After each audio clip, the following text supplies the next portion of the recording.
Hello, we are working on number 4 from your 10-2, 10-3 quiz review. Number 4, you are finding the volume of a prism, specifically one with a regular polygon as the base. We're going to go ahead and get started without further ado. The first part says, find the area of base B. If necessary, round each answer to the nearest tenth. So we are trying to find big B, which remember means the area of your base. Your base is this shape. It has 5 sides, which means it's a pentagon. And it's a regular polygon, so all my side lengths are the same. Remember, to do this, you do big B equals A times P divided by 2. Remember, A stands for your apothem, which is this length here, so 6.9 is going to equal A, and P is your perimeter. To find P, you're going to take the number of sides you have. In my case, I have 1, 2, 3, 4, 5. And you're going to multiply it by the side length. They're each 10, so we're going to do 5 times 10, which gives me 50. From there, we're just going to plug that information into our formula. So we're going to do B equals 6.9 times 50 divided by 2. Again, I'm going to multiply the top first, so I'm going to do 6.9 times 50. I get 345 divided by 2.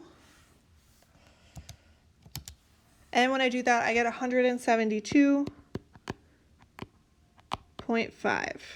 Again, they tell me to round to the nearest tenth, so that should be my answer. So 172.5 is going in that first blank. Again, it should pop up here too. The next part says, use the area of your base, B, and the height of the prism to find the volume. Remember, your height is that distance between your bases. So it's going to be this number here, 6. And again, height should always come from your picture. You shouldn't have to like calculate it or anything. So that thing is going to be 6. And then we have to find our volume of our prism. Remember, for the volume, your formula is big B times your height. So the area of your base times the height, which we just found both of these numbers. So we're going to do 172.5 times 6. When we get that, so my final answer will be 1,035.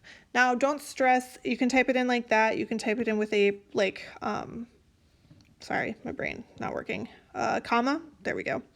It will give you the right answer either way. So you should get 1,035. Now, if you find that, like, hey, Miss Sylvester, I typed my answer in without a comma and I didn't get it right, for whatever reason, if we just forgot to check it, would you please send your teacher or, just your teacher an email, and just have them double check it for you. If you're like, hey, I think maybe it was just like a comma issue, but you should be able to write it without a comma for sure, either way. All right, that gets you through 10.2, so thank you for watching these videos, and good luck on your quiz.